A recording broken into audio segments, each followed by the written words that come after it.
Hey, everybody, you're back with Dave and Ed, and this is To the Death Podcast. Episode 16. Today, we talk to Chris Civello, a Marcelo Garcia black belt. Number 21. Chris is a longtime training partner of ours. He started at George's. He was one of George's first students. If you're not following along and you don't know what that means, it is Team Henzo Gracie Denville. Yes. So we talk about Chris's past, where he came up from, and just, the background story. We also got into a really good argument. Not me, Ed, because he's the confrontational one. He likes to argue, and him and Chris got into a very good argument about half guard.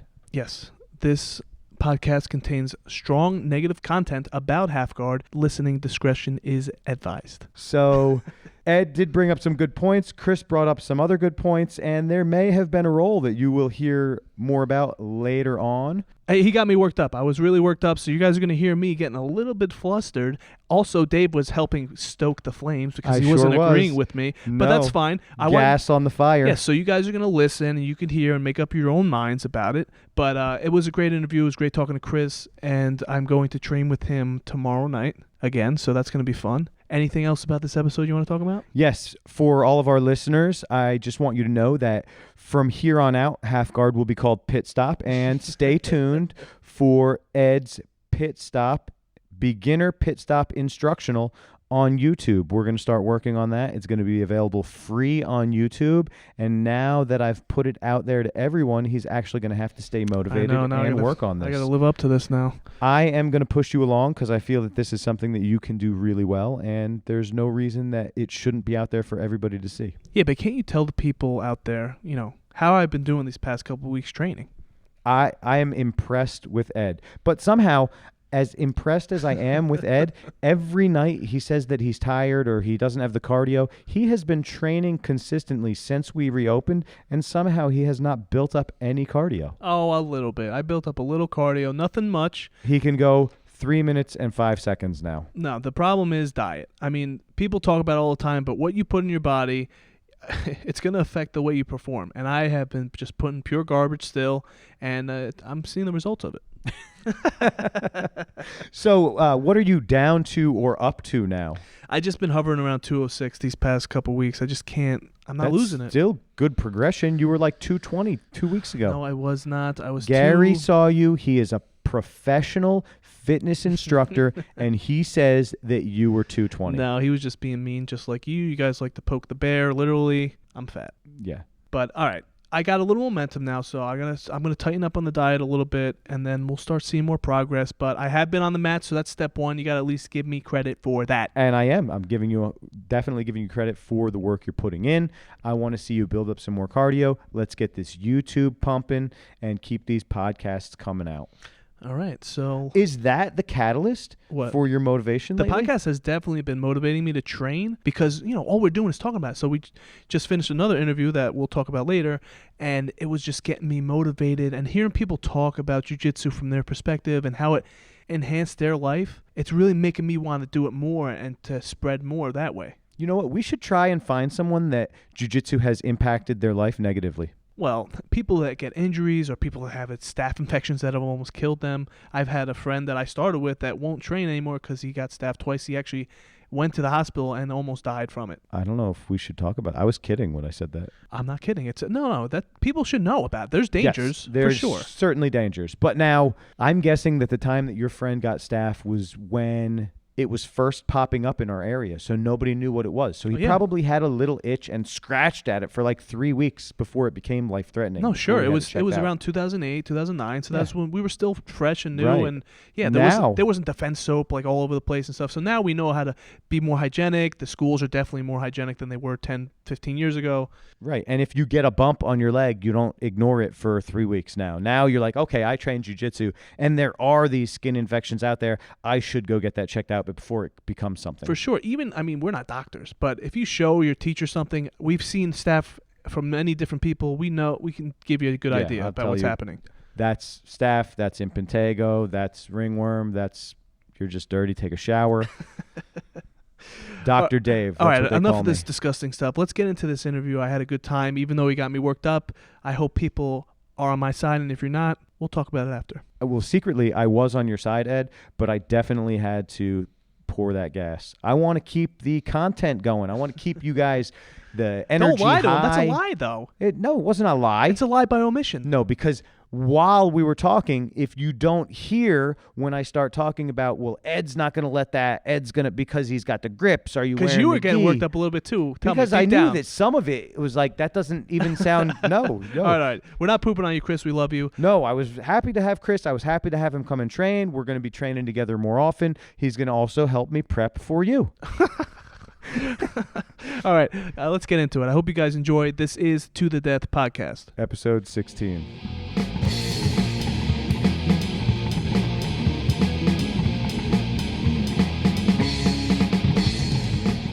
Did you even look at the Google Drive? Didn't even look at it. Have you prepared at all for this? I took my pills. Chris, do you have any questions for us? Yeah. How about we switch this around? You interview us. Oh my gosh. Well, let's just start at the beginning. All right. So we all started with Start George's. at the beginning. But when did you start? Because when I got there, you already got stripes on your blue belt, which was, back in the day, that wasn't, not that many people had stripes on their blue belt. I started jiu-jitsu when I was 22. Year. Give us a year. Don't be so like me. What are you talking about? Just be nice. Can I have your calculator? Because I'm George 42 now. opened. 20 George years ago. opened in November of 2004. He said. I was one of his first students. Oh, you were one of the first. if not the, yeah. I remember I walked into his place and I was like, I'm like, if you could promise me that you'll stay open, I'll sign up right now.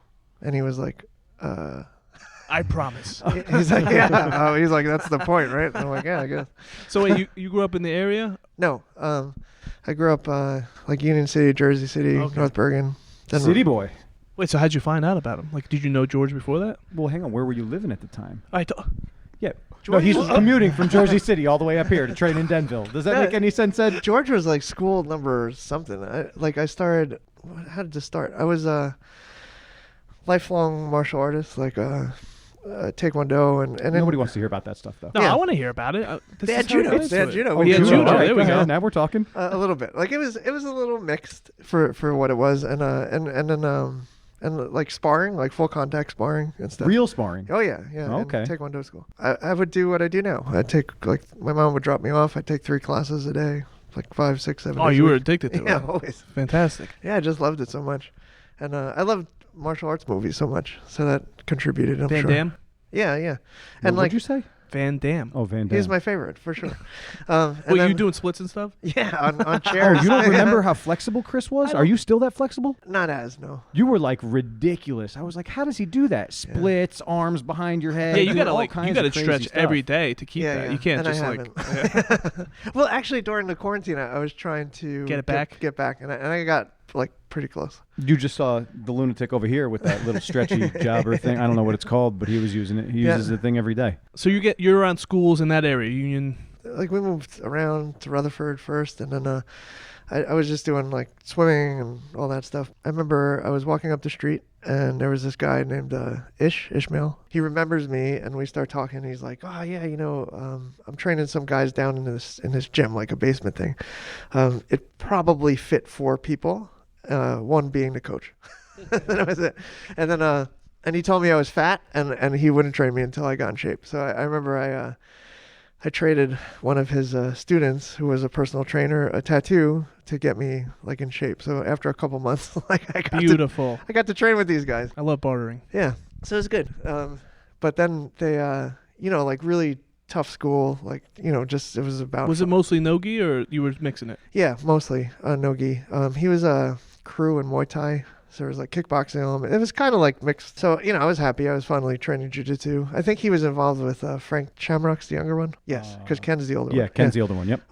So it was like catch wrestling, I guess. But still, I didn't care. I was like, I'm training. This is awesome.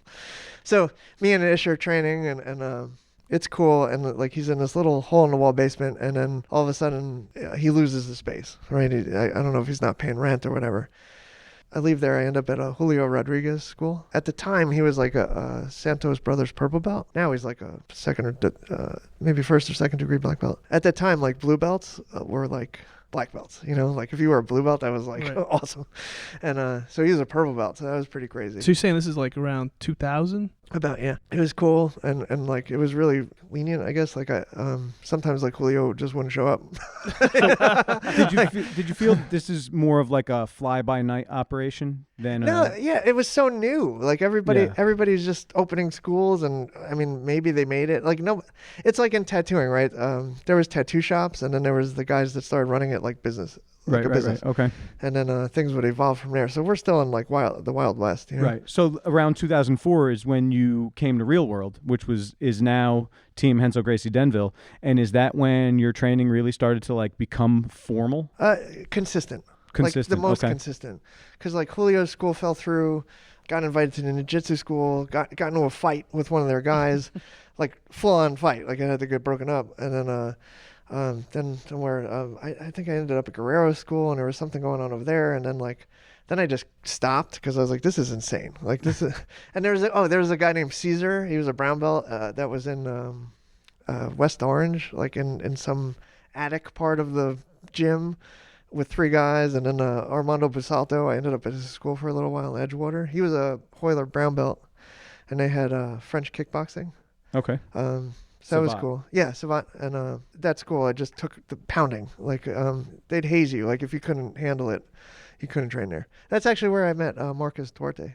Okay. Yeah, that's where our love affair started. He's such a great guy. Do I know who that is? No, you don't, because you don't know who anybody is. Subforce. Marcus from Subforce. No, he doesn't know who that is. Show the art. I know what that is. Marcos and Abe. Yeah. Oh my God. But great guy. I mean, we're still friends. And then, took a time off, met my wife. She introduced me to George because he was getting tattooed at Shotzi's. Okay. All right, there we go. So you meet George tattooing, and then you go to his school. I went to his school and started there. It was me, Dan Fryer, the strongest lawyer in the world. First blue belt I ever saw. Still the strongest. Kemmel came later, but he was like number 3 or 4. And then Piotr, I think. Okay. I think we were the first 4. Like official, I got my blue belt from George. Spent some time at Ricardo Almeida's school. Yep, I remember when you left to go down there. What happened there? You were you relocated, right? Yeah, a friend of mine had a tattoo shop, and I helped. I kind of partnered with him, but it was down the shore. And then I ended up at Ricardo's, and man, I would drive an hour and a half there and back. To Ricardo's. Yeah, every day, because they had black belts there, and I've never experienced that, before. So yeah, every day. Hour and a half, so I never want to hear it when people are like, oh, you're too far, it's 45 minutes. Like, it's too far, bro. Stop. It's too far. Ed doesn't want to drive here. It's 15 minutes. No, it took me a half hour late because of traffic. You should have left earlier. Chris was here waiting for me. Chris, how much traffic did you sit in? There was a spot. Or 3. I don't know. So let's go back to 2004. You start training, you get regular training. This is when you got introduced to the gi, or you done that before? I hated the gi, and I had no idea there was tournaments at all. Like I was under the impression that I was going to fight bare knuckle like Vale Tudo, and like I was learning to fight, and that's it. I had no idea. I was really surprised when George told me there was like tournaments and that we should compete in them. I was like, I don't know what that is. No, nobody would know what anything was back then. Yeah. You had to be introduced to everything. Yeah, I remember he had George had like a display case full of VHS videos. Yeah, we talked about this. That you could rent out. Yeah. Oh my God, I blew through that display case like it was nobody's business. But again, like going back to the Taekwondo stuff, like I wanted to be like a Gracie representative, like quote unquote, right? That they kept talking about, and I wanted to like beat these guys up and like kind of revenge myself. So now, did you watch Choke? I did. Did you enjoy it? I did. Yeah, I liked it. What was Choke? You didn't watch Choke? With Hicks and Gracie. No. It was not very good. He said it was good. He's wrong. And there was Gracie's in action too. Yeah, I watched saw that. Yeah, so I went through the same case that you went through. Every single There's video, like conga one drums by and the one. lions were taking deer down. It was awesome. But high school was wonky too, because high school I didn't get like bullied per se until high school, and I had a lot of problems in high school. So that added to it too. I wanted to learn how to fight, and I knew I could see how effective it was. Because I was already exposed to a little bit of judo and martial arts. So now, since then, you have done how many MMA fights? Actual in the cage with gloves on MMA fights? One amateur. One amateur? And then I did one Vale Tudo, one like just kickboxing. And you did a bare knuckle too, right? Yeah, just no rules like Vale Tudo fight. Yeah. Okay. Just for the belt, like automatic title shot. There you go. And I got it. Yeah, so I won. And then you've competed a lot for jiu-jitsu as well, right? A lot, yeah. How many times, roughly? Just take a guess. Over 50, under 50, over 100? Over 50. Over definitely. 50. Over 100? Maybe not. Okay. Maybe close to 100. Well, I want to go back to George's for when we started. So when I came in, you were one of the few blue belts in the school, and you actually had stripes on your belt. Most of the blue belts just got promoted when I got there. And one of the things that stuck with me when we first started rolling was you used to not let me, but I would end up in like an armbar position, and you would work your escapes by letting me work the attacks. So I remember one time you let me get in an armbar, and you defended it. Then we rolled out of it, and then you let me get an armbar again, and I finished it. And I thought it was I didn't understand. I was like, man, I must be the best ever. But that's not what it was. You were one of the first people that kind of let me play while you were learning as well. And I've tried to carry that and push that through with people that I work with that are at lower belts. Was that something that you did on purpose? Yeah. Like George had a very, and I credit him with man, we were together like almost for a decade at least, right? I mean, it was a long time. And he would always like push defense. Like defense. Like good defense was a good offense. And the Brazilians would throw like punches and kicks with reckless abandon because they had the defense to back it up if something went wrong and it went to the ground. Like it was that kind of like mindset, And then you're watching like these videos and seeing them fight for like 45 minutes, and then it was like defense. As long as you're defending enough, like you'll be able to, So I guess that was just the mindset. It wasn't, fast forward to Marcelo's, which is like not defense. Like it's very aggressive, like offense. Like get there first, finish first, be there first. Like really, really different kind of aspect. But at the same time, I think you could split that into fighting versus sport jiu-jitsu, right?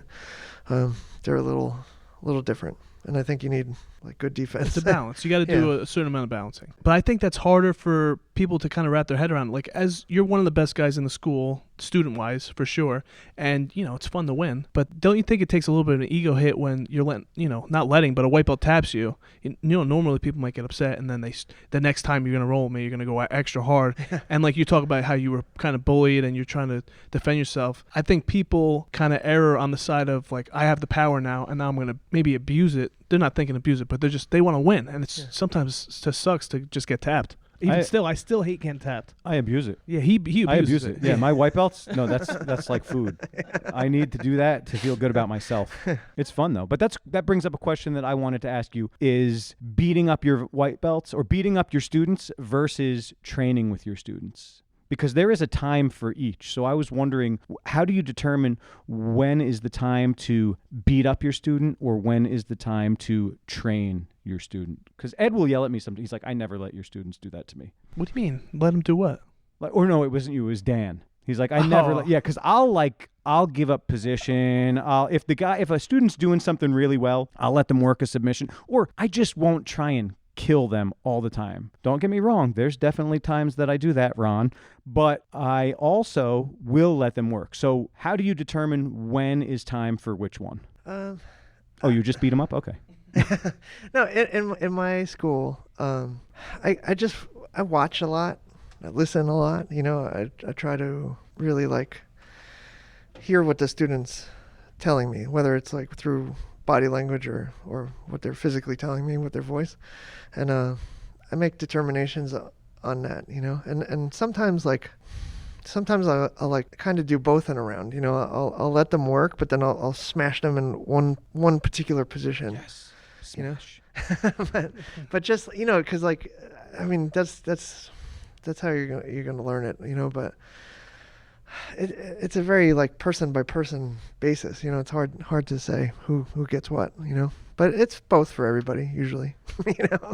But at their level as well, so if like what does pushing mean? Like pushing you might be different than pushing Ed, and pushing Ed might be different than pushing this guy, and so on, so I try to be careful with that. Do you find as you've had your school for a while, and as it grows, you can't kind of micromanage everybody after you have a certain amount of students, so how do you convey that to the higher belts that you have when they're showing? Do you kind of direct them how you want to teach in a certain way, or you kind of let them do their own thing? We have a program. Like all of my coaches go through a program that I created to keep everything consistent and the way I want it.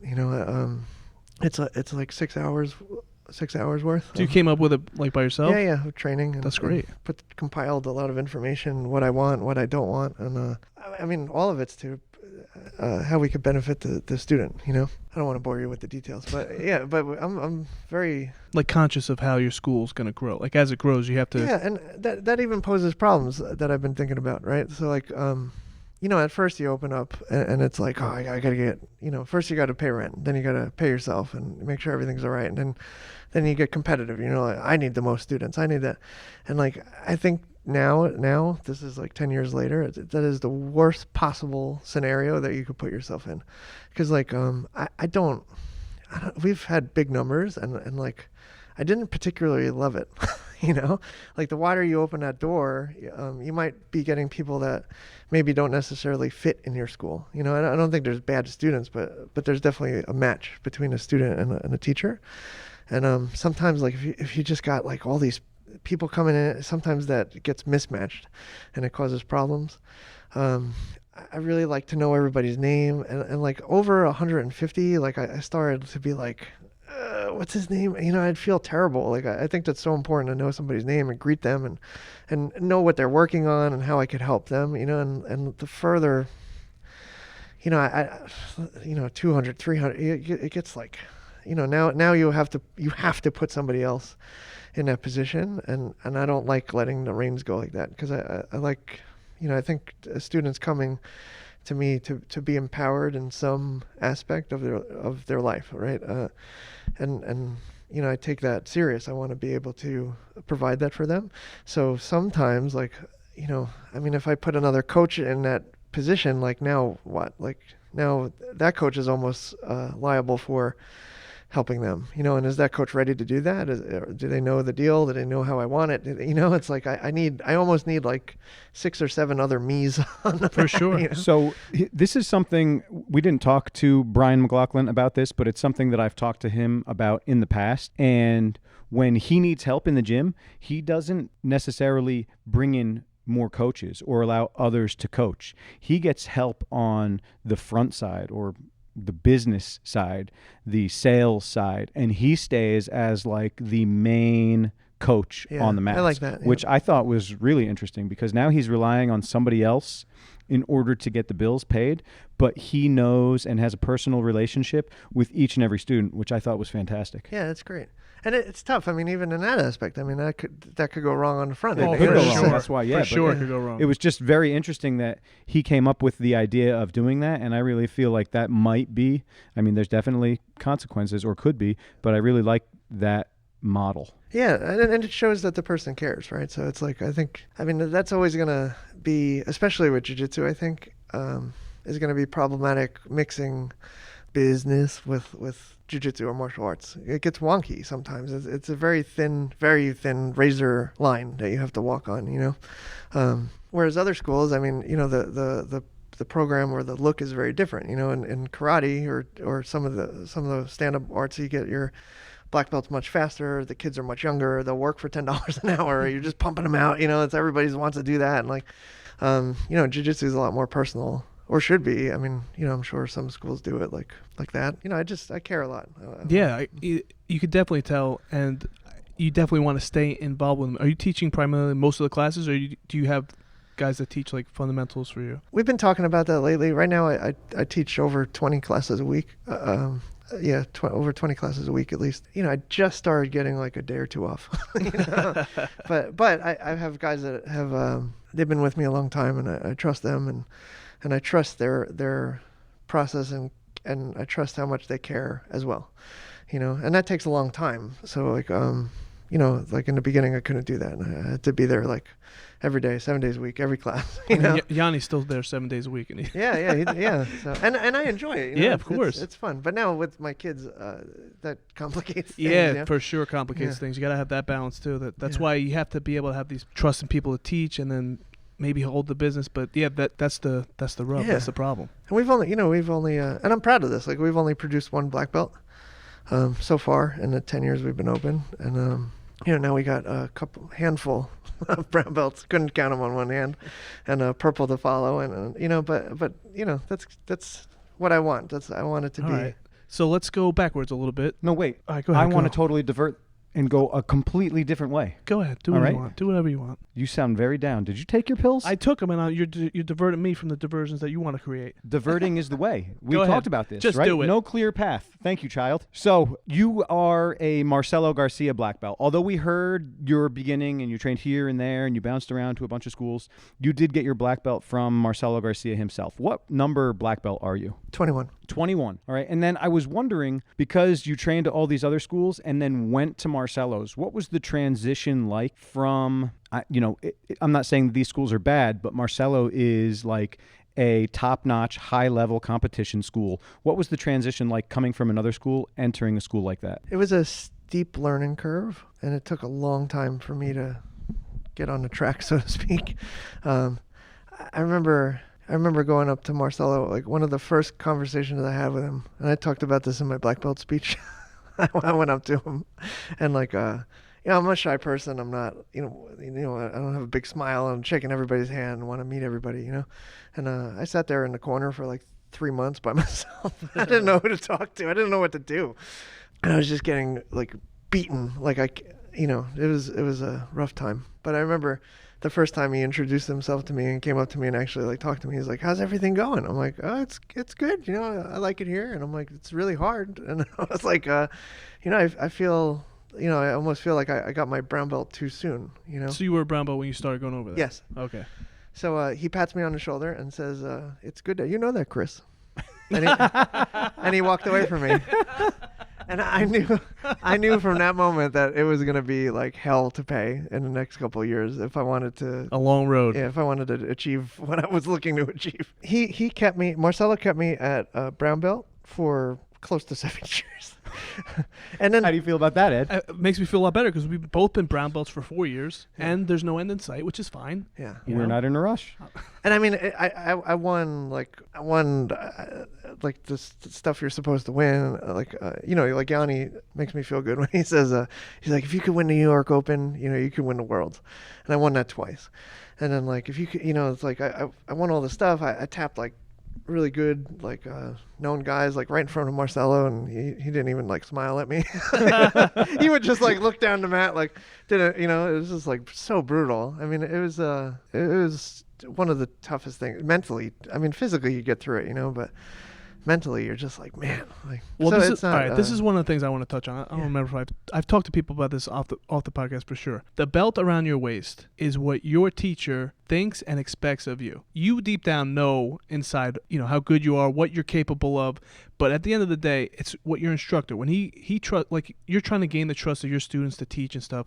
The belts around their waist is what you think and believe they are capable of. As long as you can keep the ego out of what everybody else thinks about how good you are, or what they think about the belt wrapped around your waist, that's not what matters. In your own head, you need to believe in yourself and be happy with your progression. And the belt around the waist is kind of just gravy in my eyes. Yeah. As time goes on, it gets less and less Important to you. Important, yeah. But it is important, and it is an achievement to say that you're a Marcelo Garcia black belt, because that's what he thinks of you, and that's important to an extent, but it's not everything. I think it's important for me because, I mean, going back and forth like business wise, I'm like, man, this is gonna be big. I'm gonna be like one of Marcelo's black belts, and like everybody's gonna. That's going to put everybody on notice, and all these students are going to come and they're going to train with me now, and like none of that happened. No, it's just for you and your Zero. own head. Yeah. I remember even getting my black belt, and I got like half of the applause. I was like, that's right. one of the points of what I'm saying. But it's important to me. Yeah, it's important to you, and that's all that should matter. It shouldn't matter about trying to make more money from it or what other people think about you, because at the end of the day, if you're not happy with your own game and what you've achieved, I mean, it doesn't really matter what anybody else thinks. And it was a lot. It wasn't only the training. It was like getting there and like spending time away from my family and like just the brutal beatings and repairing my body and like the mental anguish. I mean, it was really like that. It's like I'm laughing about it now, but at the time it was so brutal. You said you promoted a black belt, right? All this jiu-jitsu that you've done, all the beatings you've taken over there, how did that affect giving a promotion? It was odd because there's all these like unsaid rules, and nobody seems to know who made them. You know what I mean? Like we wanted to do the promotion, and I called like so many people, and again, like Yanni, you know, he's like, listen, man, he's like, you fought and won, you won everything there was to win, and jiu-jitsu, like besides the world probably, you know, and he's like, you know, Marcel will give you a black belt. He's like, no one's going to question you if you promote somebody. I'm questioning it right now. Who gave you the credentials to be promoting a black belt? No, continue. But that's the thing. Like, nobody knows. Like, who makes these rules up, you know? And even Rich Serpa, right? Yeah. Who's, like, such a dear friend of mine. He's been in martial arts forever. He's like a red and black belt in, like, karate or, you know, his respective art. Okay. And we were talking about it. He's like, you know, there's no Japanese document that says that like a black belt has to wait like X amount of time to promote another black belt. It just doesn't, you know. So and like I train in so many other things too. So it's, I mean, you know, you could just pin it to like, you know, he's a black belt under my system. Right? Isn't that how everybody gets it? Don't say that. Don't say that. Though. You sound very like wonky. It sounds wonky when you do that. No, but I don't know. You know, again, like because it. You know, we're talking about like Russ Newman, right? I mean, he's won everything there is to win. He's beaten I mean, if I held him back any longer, I mean, I could easily get accused of sandbagging. I mean, the guy's just like a beast competitor. He's a beast of a person. He's such a good guy. You know, he's like one of my good friends. You know, I trust him with everything. And you know, he had all the qualifications. Like I tell my students, like it's not all about arm bars and chokes. You know. Got to be a good person, like got to help people, and you know, if you're good at competition, that's almost like the least the least credential I look for, you know. We actually even test for our belts because I think you should know the art. I don't think you should just be like good at winning, you know, because some guys are like really good at winning and they do like 2 moves that aren't even like couldn't fight your way out of a paper bag with, you know, no self-defense, and it's just like. That's not, to me, that's not jiu-jitsu. Like you have to know how to fight. Do your students need to know half guard? As a He's pointing out to me because that's all I do. We'll say half guard's like a pit stop. Half guard's a pit A stop? pit stop? Yeah, it's not like a No. position. Whoa. Ed, do you want to tell him to leave? I don't kinda- support listen, you telling him to leave. I'm not I gonna- like where he's headed. I'm not going to tell you to leave, but if you left right now, I wouldn't be upset about it. Expand on that. What are you talking about? Half guard to me is probably one of the worst positions you could get into a fight. Go get your gi Hold out of on. the car. Let's Go get your gi out of the pause car. this right now. Did you watch Fabricio Werdum versus Gustafsson this weekend? Yeah, but you're bringing up No. MMA. No. That's a fight. A fight is a fight. Yeah, Did you watch that fight? I did not. What Okay. happened? Half No. guard sweep. He did a deep half guard. Gustafsson didn't know where he was, put both of his hands on his mat, came out the back, took his back, armbarred him. Half guard is very good for Well, fighting. to your point, Michelle Nicolini, a deep half swept somebody in an MMA fight. Okay, so However, go ahead. where are the, you know, well, MMA's kind of, Whoa, MMA's fighting. You just said in a fight. it is.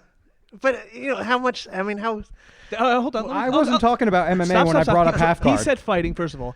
Now, let's go to Fedor. When he Never got heard of him. knocked out by Dan Henderson, did a half guard sweep, bumped him, made him post his hands, came out the back, bam, but done. that was more of a pit stop. Pit half guard. stop. No. You Half guard. can't rely your whole career on half guard, Ed. Absolutely, It's time I for can. you to evolve. No. Did you Beyond half see guard. Bernardo? Whole career Bernardo in is one half of my guard? coaches, yeah. He's, All right, so you're gonna tell me it's a pit stop? He makes his whole game on half guard. but only Bernardo can do that. no, that is absolutely Ed not can true. too. That's not Yeah. true. Bernardo is like, he's an anomaly with that. I mean, because you know what was funny? I competed at the Worlds, and I flew out to California, and we don't see what's going on over there, and Bernardo was like happening, and he won it. You know, I think he was in between winning the Worlds twice, right? He won it twice, and then I mean, I swear to God, it was like everybody just got his DVD, and they were trying it like at the Worlds. It was like so odd, you know. Everybody was like going deep half. This one kid like kept going deep half and sweeping and getting up, and then pulling half and sweeping, and Just to get just points. racking Yeah, points. It was so weird, but I don't, but you know, when it comes down to it, like Bernardo is the guy. Like he's the guy that could do that, and Marcelo's the guy that with single X, which now it has evolved, right? Like now we could say like Gordon's the guy with single X and X guard. But I mean, it's such a lifetime of work for these guys, you know, and they're doing, that's their game, you know. You're just triggering me just because my whole game, the scaffolding of my game started with half guard, and obviously I still do half guard. I do other things as well. Hold on. But if I'm going to teach somebody, I've done a couple privates and stuff, and I've worked with people one-on-one. The first thing I show them is half guard, because half guard is a very easy guard to get to. You can get there from when you're mounted, from when they have side control. You could pull half guard if you want to. You can because of your belly. It helps you get to the position. Go ahead, Chris. I call half guard the elephant in a chain, right? So you ever hear that story about like the psychology of the elephant? Like it's one of the biggest, most powerful animals in the jungle, and it gets like conditioned to think that just a chain and a post is really keeping it there. So if it wanted to, it could pull out of it, but it thinks it can't. Is that what you're saying? So with half guard, like I show my students this, like I'm like, if you're in half guard, I'm like, what's stopping you from standing up? And everybody's like, wait, so I'm from bottom? Yeah, so if you're on the bottom, I'm in your half guard. Right. Like nothing's stopping me from standing up. On top? If I'm on top. Do you have a gi on? Wait, do you have a gi on? Either or. You're not standing up when Ed wants you in half guard. I could stand up. You're not standing. I'm telling you, there's nothing holding me there. He has such a squeeze on your leg. You're not standing up, and if you're wearing the gi, he's holding on. Hold on, he's kind of walking right into this. Gustafson thought he could just stand up, and he got his back taken, and he lost. You're trying to get out of my position. That means I'm going to follow you and get you. Possibly. We're going to record after this. Yeah, we're going to do. Listen, based on what you're saying, I also think that half guard is an underutilized position, and if done incorrectly, you could supremely get punished. That's a fact. Yeah. And if done correctly, horrible to watch. Very, very good for stalling. Ed. No. I disagree with that. Well, keep in mind too. I mean, this was let me slow down. This is what I was going to say before about MMA. We don't know the skill level, right? So like, Verdum is obviously like an accomplished black belt. For sure. You know, you get guys that are like supreme strikers, good wrestlers, but only like a blue belt in jiu-jitsu. And this is another thing. Deep half guard especially is a place where if you don't play there, you don't end up there by accident. You're never going to end up there unless you play with a deep half guard player. So I think even more people should be playing deep half guard in MMA because most people never even practice there. I'd be so scared of my face getting punched. If you do deep half guard right, if you get stuck, you're getting punched in the face. If you get stuck, but if you're doing it correctly, they should be off balance the whole time, and you should have them elevated so if they try to throw a punch, they're going to fall on post. You can come out the back, or you can come up, roll, Jimmy style, take them down. Ed's belly will help keep you off balance. If you are a normal build, you might be able to sit there for a minute. Have you tested it though? Have you fought with it? I don't fight. I roll in pajamas. I'm just saying based on based on he has all these opinions on something he has no interest in doing. He took his first no-gi class in 3 years yesterday. And how did I sweep you, please? Deep half guard. It was a deep half guard I don't sweep. think you swept me. No. You start on top. You start on top. I went to Kimura trap. I wound up on my back, but it was a not deep half guard sweep me. sweep. Yes, that's what it was. I would like to push deep half guard more and more. You tell me I have to fight to get my opinion across. Don't push my buttons. Is that the idiot button? That's the idiot button. God. I wish Yanni was here right now. I believe he would back me up a little bit on this. I don't know. You're not helping would. me at all. You play half guard all the time. Not on purpose. I go there on purpose. Dude. And I think from a beginner's perspective, it's a great position to be from. From a beginner perspective, now you get me all tripped up. I love it, yes. When I'm working with white belts, it's a great place to learn how to frame and stuff if people are pressuring you, which this is one of the problems as well. Back when we started, there was a lot more passing on your knees, a lot more pressure passing. Now people like to stand because, everybody's winning with standing passes, Toriandos, quick. I think people need to learn how to frame again. When people get close to them, even if they're in side control, learn how to frame, get to half guard because it's hard to close your guard around people. People don't want you to close their guard, so they'll let you play half guard because they think they're passing, and then they'll pressure you. And then if you have a good frame, you can all bounce them and work. Another thing I agree. I agree with the framing. I'm just trying to think like how. We're halfway to everything. We're both of us, right? Like I'm halfway to your back in top half guard. All right, so I just watched Danaher. He was talking about this, and he said it is. It's kind of like it's great on top and on bottom. The person that's better is going to win either spot. Like if I'm better on top and half guard than you are on bottom, I'm going to win. But if you're better on bottom than I am on top, it's kind of a very neutral position where you could win either way if you play it right. It's like chess. It's like black and white. You could win from either position. But I still agree with George. He said 60-40 split, 60 top, 40 bottom. 60 For half guard? 60 has advantage because you have the weight on your side, gravity on your side. and movement. On the bottom, you're stuck. Like the ground's underneath you. Like the whole earth is underneath you, and you have to recruit the ground to fight back. But you should be on your side. Now, I don't want to fight Ed's battle. I'm on your side, Chris. No, you're not. Yeah, I am. You're on his side? I'm on his side. All right, describe his side from I his want you to perspective. stop playing half guard. No, that's what he that's just not what he's said. saying. That's He's not what he telling me to said. stop. He's He's saying not that- teaching his students half guard. It's That a he pit didn't say stop that either. he doesn't want you to No, get stuck in. teach it. Yeah, Yeah. he teaches half guard. But I'm definitely like a closed guardian. Like, That's fine. For sure. That's beautiful. but it's once you put the gloves on and you try to pull deep half and the guy's like pow pow pump in your face. It's just You want me to come to your school and show these guys how to play deep half guard? I'll get punched in the face No, for for jiu-jitsu, science. No, for MMA. I'll come. I've never done MMA in my life, and if we're gonna spar, I'll put them in deep half guard if they've never been there, like against somebody higher level, and they're not gonna be able to punch me. They're gonna be off balance. I love this. Ed Let's go. and Chris slap jitsu challenge match. Yes. You want to do a slap match. jitsu? let's do it. This is beautiful. Wait, hold on. Let's transition. What do you think about the slap jitsu? I think you should just fight. Like it's You don't think of as like. How about for a white belt? You don't like white belts to fight. What if they got into slap jiu-jitsu first on their way up, and then when they were ready to fight, still no? It's not the same. I know it's not the same, but Yeah. you don't want a white belt to just jump at them. You want them to wait until they get to a certain level. You can. Oh, you do? You just Pick let a them... side. No, you. Pick a side. What is he talking about? He seems wishy-washy. No, on he's thinking. the Let him side. think. He doesn't No, have to make I'm a all about decision. fighting. Like no gloves, no rules. Like Yeah. that's my side. But no, I'm saying, but He's for a more of a beginner man though, than we are. when would you let like? All right, so a guy walks into your school. He says, "I want to fight." He's never trained anything. He's got to train jiu-jitsu first. For how long though? I don't really even entertain people fighting until blue belt. That's what I'm talking about. So now you have a white belt. As he's getting ready, you don't think a little slapping, he's not going to get hurt too bad. You put him with the right people that know how to slap. Yeah, it's better off getting punched. But with the amateur gloves on, lightly, Right, but okay. like slapping, because Yeah, it's a but we all different. know how lightly goes while you're training. Let's train light. Yeah, that works well. Yeah, I'm just trying to question you because I've never even done the slap jiu-jitsu, so I don't even know what But it's he's about. very interested. I'm interested in it a little bit. I mean, I feel like so, and that's not even the case. I always wonder, like, the rules state it has to be an open hand strike, right? It doesn't have to be a slam. So No. you could boss rootin' a guy and Yes. break his face, but nobody ever does it. I don't know why.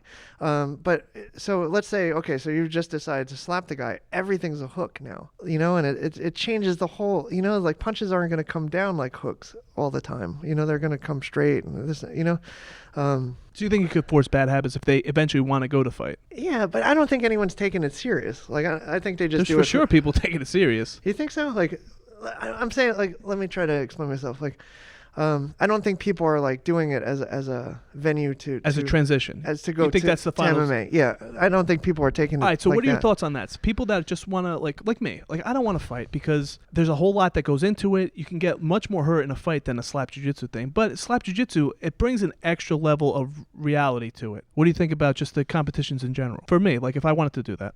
I think you should do it in your weight class, and I'm dying to see it. They're fun. I mean, it's fun to watch, but I don't know. It's still just a jiu-jitsu match to me. I don't see any difference. Except for like Wagner that actually fights, and you could see the difference. I mean, he just like mounts and pummels people. Didn't he TKO someone in He the did, combat yeah. jiu-jitsu world? I believe so. Yeah. So Nathan Orchard, right? Yeah, actually, that's the one. I should probably start watching it if I'm going to argue for it. I never watched one match. But you could see there's a huge difference. Huge Right. difference. I mean, that Wagner's obviously Yeah, like he's a fighter. Like in just a regular jiu-jitsu match. He's one of the most brutal people you'll ever watch. yeah. And it's with jiu-jitsu. There's so much. I love it. I mean, that's my I love. I pretty much stopped fighting just to get deeper into jiu-jitsu. But I mean, there's a whole lot missing if you're comparing. All right, go ahead. Give me some stuff. What can we do to make jiu-jitsu more accessible, more exciting? Do you think it has to be more exciting for people to get into it? So I think Kosen Judo, as far as competition goes, that's the rule set. What is that? Do you know what that is? No. All right, So lay it out Kosen for us. Kosen Judo is, how do I simplify it? It's almost like old judo rules. So takedowns with the legs are in effect. You compete with the gi on. So I can throw you or I can take you down with your legs. It's legal. When it goes to the ground, they give you longer to actually perform. Whereas in judo, I mean, if you stop moving for 2 seconds, you're up. So as long as you are moving forward on the ground, they'll allow it to continue. As long as you're moving forward. If I get stuck in your half guard and I'm not moving, you stand right up, which is good because that's going to push. I have to attack. I have to. And you have to sweep. Like, we're going to go at it. With the throws, it's two solid throws for ippon, not one. So that's pretty cool. You know, it's got to have them twice. Do they give half points? Well, it's kind of my first big throw on you would be my half point if I do it twice. But if you do they give a half point? Like if I land on my side? Yeah. So then there would be like a quarter point. Yeah, those are in effect. Then what else? I could pin you, but which is great because if I'm pinning you, yeah, like, and you can't move for 20 seconds, then you're out. They'll also in Kosen Judo they break that up into two 10-second brackets. So I could pin you once for 10 seconds, and then if I pin you again for 10 seconds, I'll win. That's the opponent. Okay. And submissions are live. What's a pin? Like exactly. side What constitutes? mount, full mount. What about Pass the guard? No, Okay. full mount, side mount, katami, like Okay. Pinning your shoulders down to the mat. I'd be good at that. Yeah, you're fat. Well, listen, my judo teacher, she said that on the battlefield, like two samurai, it would take two to kill one because of all the armor. So if one samurai got a takedown, he would pin and start like yelling to signal Somebody come come over over and stab make the this kill. guy. So she's like, 20 seconds, you're dead. And she's like, and that's how you have to view it. I'm like, okay. That's for sure interesting. But I think it was like a hybrid of almost like wrestling rules, like with the aggressiveness of wrestling, you have judo, and then it kind of takes all those stalling. What's the time on this? Like how long's a match? It was a 5-minute match. 5 minutes. Yeah, Well, that's good because judo's usually 3, right? usually 3. Yeah, so it was a little longer, and you could work, and it was cool. Like Can you pull guard? you can, but it has to be with grips. You And can't. You That's cannot fine. just. Sit. Yeah, that's fine. No, that's How about so then you could pull right into a submission or like do a flying sure. arm bars. All that stuff's allowed. I don't know how they viewed the flying arm lock. Okay. Only because if you flying arm lock me and I slammed you down onto the ground, that's one like half ippon point for me. Or if you triangled me and I slammed you down like shoulders flat on the back with force, that's almost considered like an ippon. So how about if we were already on the ground from a failed throw and I rolled back into my guard and I triangle you? From there, you stand up. Because in regular judo, if you stand up, they restart you on your feet. But now you Yeah. stand up and slam me. Do you get a point for that or do they stop it? I'm not sure. Now we're Okay. getting into the ticky-tacky. Yeah, I I'm was not just sure. curious. Yeah, nobody listening cares. I was just curious for myself. Yeah, no, but that was the most fun and I thought realistic-esque rule set I've ever done. And I ended up going to the hospital afterwards, getting my pec bolted back onto my arm. So now you have rank in judo, right? What rank in judo are I'm you? a brown belt under Salida Schutz and Sensei Matsumura. Okay. And then you just brought up another topic that I wanted to talk to you about because I know that you are like the bionic man at this point. You have trained through or worked through a lot of injuries yourself. Yeah. How do you deal with injuries and training because you are jiu-jitsu full time? I practice yoga now, and that helps. I think I've gotten hurt so many times that you start to know like what to expect, how it's going to go down, how much rest I'm going to need, what I need to take like supplement wise. Supplements meaning like like Steroids. yeah, HGH. Like my closet is like full of vitamins like B and CoQ10 and this one and that one, and then you start finding like holistic things that actually work, and how much rest I'm going to need and how much I don't need and when I can get back to training. And like I never do PT ever. And jiu-jitsu is my physical therapy. I'll just go back to training, in which I'll use half guard. You kidding me right now? I use a lot of half guard. No, because when I destroyed my knee, like I would lay on it to make sure that it wouldn't, or if I destroy my shoulder, I'll lay on that and make sure that, because I can't move the same way. So I'll use that. You are a contradiction, and I You are love it. killing me. But I still use it as a pit stop. I know a lot about it, but I don't think it's. I hate when you call it a pit stop. I feel like you're spitting right in That's my what face. we're going to call it from now on. We're not even going to call it half guard here. We're just going to say pit stop. Yeah, it's a Go pit to stop. pit stop. Go to pit stop. Hit the pit stop sweep. Look, Deep pit stop. Marcelo, he says like and at first I was like, oh my god. He says the purpose of the guard is to sweep and get up. Sure. That's it. So Okay. everything from the guards just become like a pit stop to me. Like we're just there for now, and I'm gonna get up. I know, but you're singling out half guard specifically. If you don't think about closed guard the same way you think about half guard. No, I think a closed guard is more effective because I have my legs over your hips. Okay, but it's still a pit stop? Yeah, to me nowadays, yeah. Okay. I want to get up and I get thought on you were top. singling out my kind of thing He was here. singling out. He half was guard. singling out, wasn't he? Yeah, he was. I He don't doesn't like- like half guard. He doesn't like the game you're playing. I don't like the guard. That's why I started taking judo. I'm like, I want I want to be on top. Yeah, I want to wrestle this guy to the ground and be on top the whole time, like no guard. And and if I do get a no guard, I try to sweep immediately. I'm not hanging out there. That's fine. Because you'll just. You don't got to hang out. I'm not telling you to hang out there. Like all the No, examples I'm not I gave you. you. You're telling me. I know. I'm just But I'm saying. just telling you that half guard's the best guard ever. What are you telling him? No, because this gets me a little worked up because the Mendes brothers, I mean, they don't show any half guard. Like if you go on their website, you type in half guard, you're not going to get anything. Wow. Did you ever try typing in pit stop? No. Maybe they code Like, it. no, they pass half guard. They dominate half. They if you end up on your side, they're like, you're done. I'm on top. You're gonna get past 100% because they love to be fluid and far away, and they like to keep people far away in their guards. And they feel like if you're letting people get close, I'm assuming this, that it's just bad for you. You want to keep people at distance. Yeah, I mean, I can't. I didn't know that, but I mean, I could speak for Marcelo's Academy. Not for them, but Speak for them. what I've experienced. Marcelo plays Marcelo's game, and that's it. And Marcelo's game is built around shutting down other games, right? So I remember asking him. I was like, "Hey Marcelo, I'm like, can you show me what were you telling me like when I was in like Spider Guard or something?" And he's like, "I'm like, I was supposed to get under the guy," and he's like, "Yeah, you just gotta get under the guy." And I'm like, "Yeah, I know, but how?" And he's like, so he looks at me dead in the face and goes, he's like, "I don't know." He's like, "Ask Marcos." He's like, I always beat that game." And I'm like, all right. That really helps me out. I guess I'll go ask Marcos. But he's so adamant about what he does, and he does it so well, and it's so refined, and he's pretty much selected, this is my perception, like he's selected the one or two things that work for him in each position, and that's what he does. And He said that too. Chokes. He likes chokes. yeah. Guillotine. That's rear it. naked. And that's But what not he does. even. I mean, forget chokes. Like, what's the common denominator between his guillotine, his rear naked choke, his north-south choke? He's seeking the neck at all times. So it's really just one thing, getting attacked from different angles. But all these things help my mindset change. Salita's the same way. We've had discussions about judo. She's like, you need two throws, like two solid throws that you're actively seeking at all times, and then whatever else happens. So that's what I do now. I'm looking for very specific things, and if half guard happens, it happens. Pit stop. Well, all right. I'm the opposite of you, where half guard's my kind of main thing right That's the now, aim. and if other things happen, they happen. Yeah. But I think it should simplify like that, especially for me. My brain, like, it gets like I always make the analogy of like I feel like I'm Dorothy, like looking out the window at the cow flying by in a tornado. There's just like too much to think about. I need to narrow it down. So when are you going to start playing lapel guard? Oh, Wow. you're making faces on that now? Man, you're really poo-pooing No, these look, guards. I could appreciate it. I mean, I had a guest at my school maybe a couple months ago, and he was playing it, and it was hard to decipher, But then the whole time, I'm like, man, if I could just punch this guy in the face, it'd be over right now.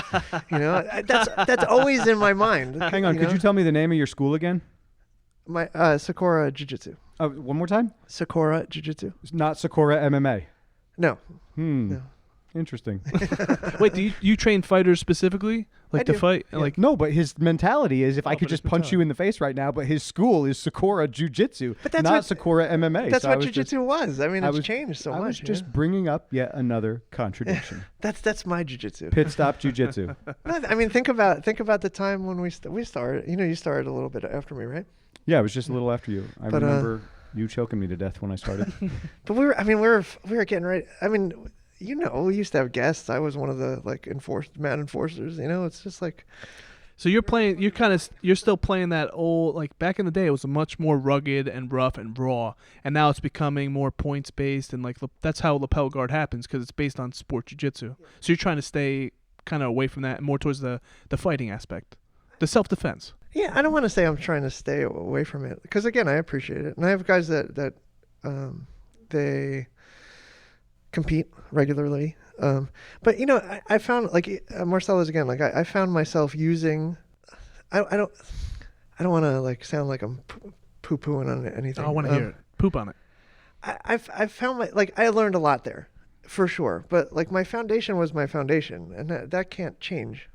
And my foundation was very like you'd call it like Gracie Jiu-Jitsu, right? Like self-defense, closed guard, and so I feel like even at black belt, I found myself using my jiu-jitsu, the things that I've selected over the years, and just kind of like intertwining it with Marcelo's game. I definitely developed like a little bit of a single X or an X guard, just kind of through osmosis of being there. But I was using my jiu-jitsu to fight against like the guys that came up with Marcelo that were using that exclusively. Does that make sense? Yeah, it makes sense. So like my foundation never changed. And then to make matters worse, I meet Dan Koval, who like, I don't care. King of the closed guard, I right? don't care what guard you know. If you get in his closed guard, you will be deceased there.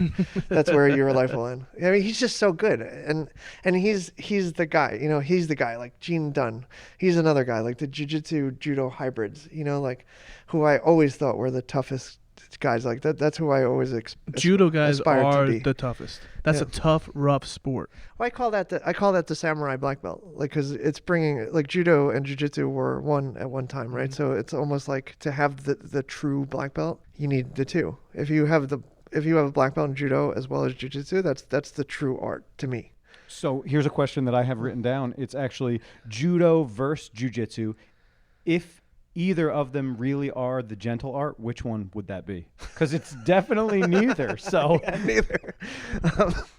Oh man, no, neither. Tai Chi is a gentle art. but neither. Aikido could be a little gentle, right? Like, but not jiu-jitsu or judo. But judo is definitely In more that order. rough. Judo's more rough. Like you're Right, gonna but get. that's referred to as a gentle art. It's definitely not Are gentle. you coughing the coronavirus all over this place? No, I actually got a kitten. I'm like deathly afraid of, so I might as well have called the kitten COVID. But like injuries and that's what I'm afraid of. Like, yeah, judo's cool, but I'm not gonna train it. It's rough. It's a rough sport. It is. But on the same token, I mean, I've been thrown by Salita, and it felt like I got thrown into a bag of feathers. I mean, it's just so clean, and like the timing. She's really good. Imagine Ed trying to throw you, and he lands on your knee wrong. There's been a couple doozies, and like, she just looks at you and tells you get up. And that's it. I remember one time this giant man, like he's like some giant Russian, he was on top of me and he pinned me. And like, if you ever want to test your Toughness. No, not toughness. Your technique as far as like escapes go. Oh, okay. Get pinned by a judoka and try to get out. You won't, but you could try. And like, because again, it's like the simpleness of it, right? Like that person's been training to pin you in the whole 10. Me too. I've been training to pin. So it's extremely difficult to get out. Haagen-Dazs training to pin. But yeah, judo's rough. But I remember like getting pinned and I tapped. Like I was getting diaphragm. Like what is that called? Kesagatami? Diaphragm? Like that diaphragm choke kind of. Like, Oh, the Boss Rutan. yeah, right? yeah. Where he would- And I tapped, and Sensei Salita walked over and she was like, "Don't ever tap the pressure." And I was like, "Okay." Okay. But that was the last time I did. I mean, you could survive. It's just mentally, you're like, "Oh my god!" Like, I mean, it's not like you're going to sleep, but you're being suffocated. I mean, it's a very different kind of choke, But yeah, I think like I pretty much only train judo now. I just love it so much. Like it's Put that on a loop. But no, I like, because I mean the newaza part of it, I feel like really lends itself well to fighting. Do you know what that means, Ed? No. Oh my God. I know half guard. Nuwaza is half guard. Half guard's Okay. That's where it lies. So we're gonna about wrap this up here. I want to hear about what you think about the future of jiu-jitsu, your part to play in it, and what you do you think the future is gonna be, and what do you want the future to be? I think eventually there'll be a hybrid rule set, which will kind of overthrow The IBJJF stuff, okay. eventually. I think it's being played with right now, but nobody's. We're for sure pushing that. Like all the rules changes that we want, it kind of leans towards more judo standing. Like it has to have more judo. Yeah. No backing up. Because Yeah, people yeah. just back out of bounds and then restart, back out of bounds, restart. I hate that. Like almost like a wrestling jiu-jitsu hybrid. Yes. I think it'll go there. I think it is going there. I mean, like jiu-jitsu has definitely been changing into a lot more stand-up So wrestling. what do you want for your jiu-jitsu judo future for the next 10, 20 years? I want to get my black belt in judo. That's definitely on the table. Mm-hmm. I want to teach like good self-defense. I always say like one of my goals is I never want a student to look at me and say they got into a fight and couldn't handle it. That's like law for me. And that, you know, I don't have any, like, I just enjoy teaching, and I love what I do, and I love like fighting, and I love the art of it.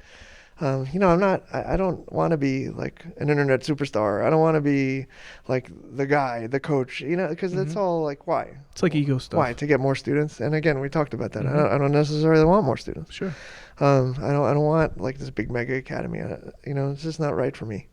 So, you know, I just want to do things the right way. I guess that's the most important to me. Well, that's something that's opinion based, right? So I like your opinion. You can keep your opinion and send all your overflow to me. Yeah.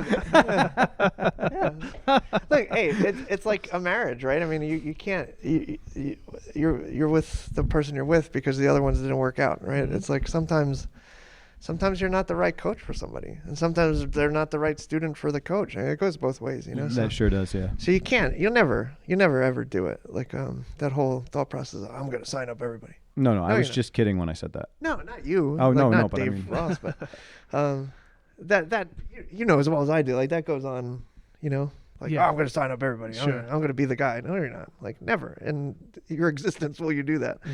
You know, so I've come to terms with that, which is great. I love your mentality, and for sure I share a lot of the same things you do. And one of the reasons we started this podcast is to spread that kind of mentality throughout and have, you know, good people. You know, we'd love to train with you. You know, this is all starting to open up again. Yeah, thank you. We'll come Thank down and God. do some pit stops. Just, so just plug your school, what you're doing, and Where people can find you. We have a brand new, beautiful academy that just opened up again.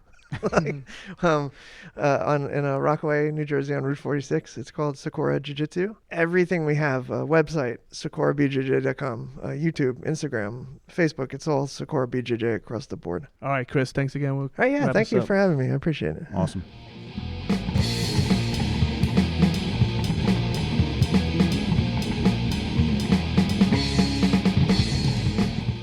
And that's the episode. Keep the mic in front of your face. No, I was what doing is a the matter thing with with it. you? I was doing a thing with it. No, because now I'm going to have to sit here in front of the computer and equalize that. Yeah, right. Don't turn your head. Keep the mic right in front of your face, or I'll do to you what you did to Gary that I never talked about. What'd you do? You pushed the mic right into Gary's face while he was talking. He's got to do it right. I know, but I laughed, and we never even talked about it in the outro. I wanted to tell people what I was laughing at. Well, tell people about this episode. What do you guys think? Whose side are you on, Chris's or Sweaty Daddy's? Sweaty Daddy. Sweaty Eddie Daddy. I don't like this. We have to come up with a different name for you. I think Pit Stop Ed. That's what we're going to call Can we you. at least put a sweaty on the front or the back of that? Sweaty Stop Ed. That really defines you. You're sweaty and you stop rolling mid-roll. You just hold on. So now that you guys have heard all the arguments, let me just say, after the podcast, I hung out with Chris after. Dave had to teach his kids class, and then the kids class is over. Me and Chris were talking for an hour. We didn't realize it. Then we stepped back on the mats, and Dave's like, "Hey, Chris, how about staying for class?" He was still here. He stayed throughout the entire kids class. You guys were still outside talking. So, of course, he's here. He mentioned that he always has a gi with him. So I invited him to train, and he was gracious enough to stay and train. But he had to be somewhere at a certain time, so we couldn't take the whole class. So, Dave, what did you do? Oh, I don't know. What did I do? You had an open mat for the first half hour. That's what I did, yeah. Very generous of you. So, Chris and I rolled first round, my best round. And Chris shut down Pit Stop Eddie. He absolutely did not. He did exactly what I said. He put his hands on the mat. Sweaty Daddy came out, put 2 hooks in, and had his back. What? When did that happen? What do you mean? I took his back the first round, and the second round I also swept him with a deep half guard sweep. 2 rounds, 2 half guard sweeps. He could not stand up because Daddy had a hold of his hips. I do not remember any of this. You are not going to do this right now.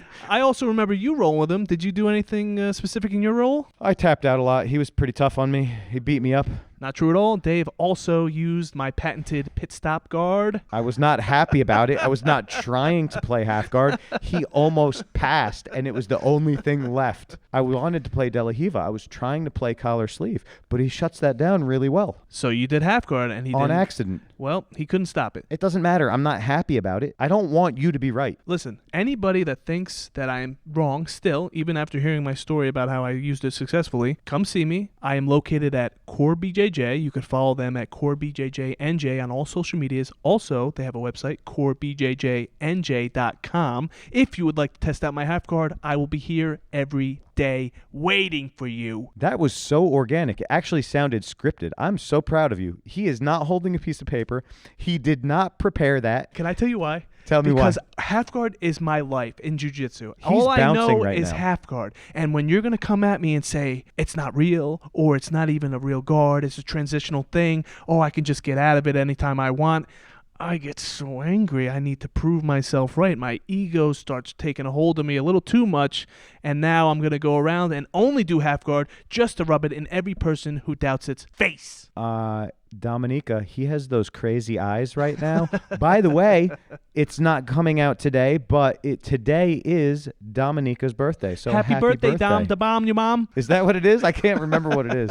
I just start typing it in and it comes up. I did send her a happy birthday message. And for everybody that did not get to see those crazy eyes, when you come in here, talk smack on Pit Stop, and you'll see the crazy eyes sure. For sure will see them, and make sure you get me on my first round because it's my best round. But even if you catch me on my fifth round, I will still be playing half guard. Now, you keep talking about half guard, live half guard, life half guard, half guard, half guard. You're more well-rounded than that, though, because you've improved my De La Riva guard significantly, which I don't want to give you any credit for. So thank you, Yanni, for all of that. And you're the passing. You keep saying half guard, half guard, half guard. You're pretty well-rounded, Ed. No, but I force people in half guard on bottom, too, and I pass half guard on top. That's what I like to do. You've not put me in half guard in a very long time. Over under, it technically is half guard. You haven't passed my guard even. You're kidding me. Ed did train Nogi the other day, and I scared the life out of him. It was scary. If I roll with Dave 10 more times Nogi, he for sure would leg lock me. But know this, Dave could never get me in a submission above the waist. That's a not fact. true. That's what a happened fact, earlier in the round? Oh, that guillotine wasn't close. The leg was close. You had my leg trapped for a second. Yeah, I thought my leg was going to snap when you tried to run away. 300 pounds, running the opposite direction while in the total leg entanglement. I was scared. Well, I'd like to thank Rob for the music because that motivated me to get away from there. Were you listening to the music at that time? In my head, yes. We should put that on a loop in the gym. Rob's music. No. Come on. That would get annoying. Any song would get annoying. But I like it. You know, I used to listen to Howard Stern. The intro music would pump me up because I used to like the show so much. I feel that our intro music is starting to do that to me now because I still listen to our podcast 6 or 7 times a week. Good. That's going to make you better. And it increases our numbers. I am the only listener. That's not true. It's me and Ed's dad. Well, if you'd like to tell anybody about the podcast, you can follow us at To The Death Podcast on all social medias, and you can go to our website, tothedeathpodcast.com. We also have a link tree with all the links. We have a YouTube with some clips. We will be doing more YouTube content in the future. I know we keep saying that, but it's going to happen. It is going to happen. And just so you can see how dedicated Ed is to half guard, if you go to our link tree on our social media, or if you know the link tree, I don't know what it is, you just go to the link tree. You can click right on Ed's match when he was a white belt in 2009 using the same sweeps he uses today. That's true. It is not smooth at all. It's very stiff, but The same it's the same it thing. is today. Not smooth, very stiff. One day you'll improve. I am definitely improving. I could feel the improvement. You can't feel it? No. Okay. Well, it's happening because I feel my improvement. I'll let you know how it goes because I'm going to go to Chris's school. I'm going to roll with his students. He's got a bunch of brown belts, and I'll let you know how it's going. We're in a vacuum right now. It's me, you, Kyle, and Dan. So we just roll each other over and over and over again. So we know our game so well. We kind of hit these stalemates, I think, a little more than you would with the brown belt from a different school because they don't know you at all. You understand? So do you think that being in the vacuum is good for you or bad for you? I think it's great for you, but I think you need to step out of the vacuum every so often just to see a different perspective. That's what we're having T-shirts made, and they're not saying To The Death Podcast on them. They're saying perspective with an exclamation point. Maybe we'll do it like Spanish. Before perspective, it'll be the exclamation point upside down, and after, it'll be the exclamation point the proper way, because that's what you do in Espanol. Sounds like cultural appropriation to me, white boy. I'm allowed to cultural appropriate for Spanish because I married a Dominican. Well, I also married a Spanish, and I have a little Spanish? I got a little Spanish in me, so yes, maybe we will do those shirts. How about we talk about what's coming up next week? We just recorded a podcast. With, are we saying who it is? Say it. With an old training partner of mine, also the man responsible for me marrying my wife. He just kind of introduce us. Kemmel Verhoeven. I'm pretty sure it's right. I just don't know if I have the right accents or whatever for a Dutch name. Yeah, I'm excited for you guys to hear. This is our first international guest. And now we are officially going to be a worldwide podcast because we're in Europe now. And that's actually something very interesting that I wanted to talk about, Ed. And I didn't even make a note. Thank you for reminding me. All right. If you've looked at you people don't know what I'm talking You about. people. But if you've looked at our analytics, we are really growing in Australia. Are we? Yeah, we're really growing in Australia. Who's in Australia? So, I don't know. We have a lot of downloads from Australia. So if any of our Australian listeners are gym owners and would like to send an email to the death podcast at gmail.com. Or if you train in Australia and you want to reach out to your instructor and let them know about the podcast, we would love to have somebody from Australia on. That's great. I'm really curious, though. How are things going in Australia with the coronavirus? Are you guys open? Is the virus... I'm sure I could Google it. You could definitely Google it. But I want to know from someone in jiu-jitsu. From their perspective. Their standpoint. I don't want to say perspective ever again. I want to know if it's robust and if there's a plethora of training going on. So please, anyone from Australia, reach out to us and let us know. That's all I got. That was nice. Perspective. Upside down, exclamation point. Perspective, correct way, exclamation point. That is our T-shirt. You're the merch man, so let's get on it. I never sent the email to that guy. I know. You said the perspective thing on the back of the shirt, right? No, that was just going to be the shirt. Now we get the logo on the front, and then we get the perspective on the back. Yeah, that's what I was thinking. All right, let's wrap this up. We'll see you guys next week. This is To The Death Podcast. Episode 16.